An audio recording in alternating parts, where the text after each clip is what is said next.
So the court has considered the arguments made by the attorneys. The court has considered the statements made by the victims in this case. The court's going to find that the plea agreement is fair and reasonable under the circumstances. I want to acknowledge the Rusick family as well as the Watts family that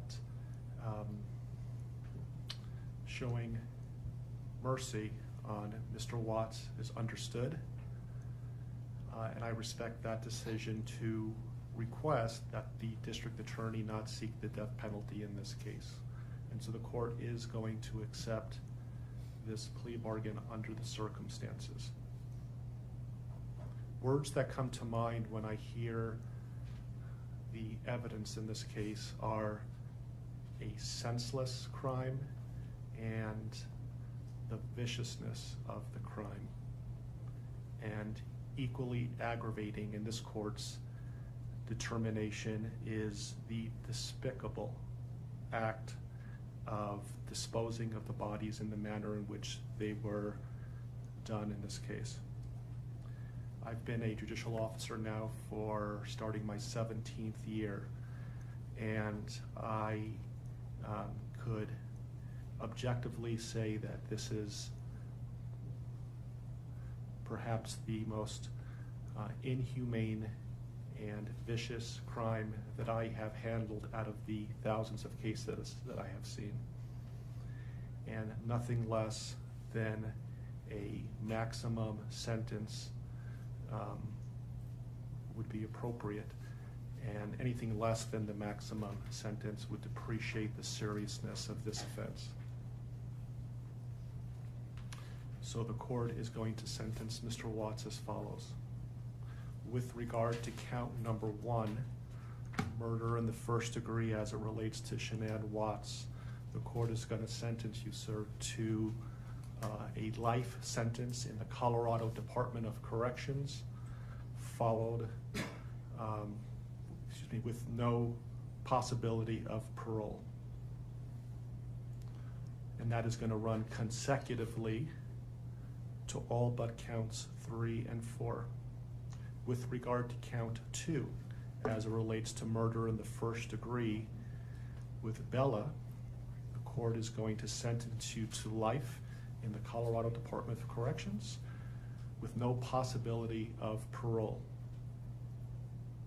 With regard to count number 3, the court is going to sentence you as it relates to Celeste to life in the Colorado Department of Corrections with no possibility of parole.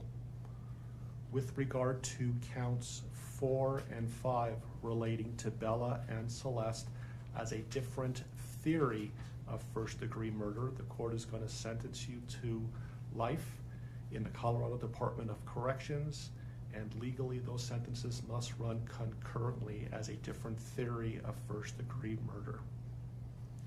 Recognizing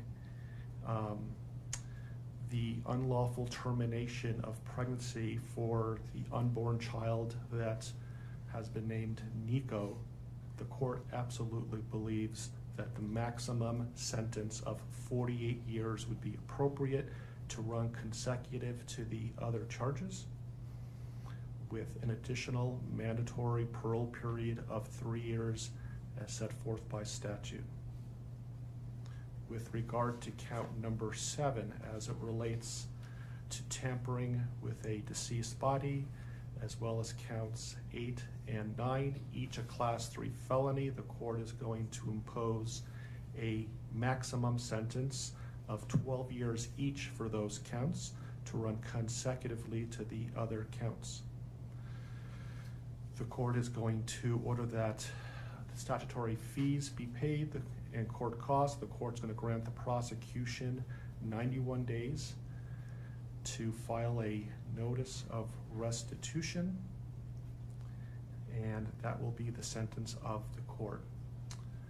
We will shortly be in recess. I would respectfully ask the parties that you remain in your seat. There is a plan by the deputies on allowing people to exit the courtroom, so please remain seated until you are authorized to leave the courtroom based on the direction of the deputies.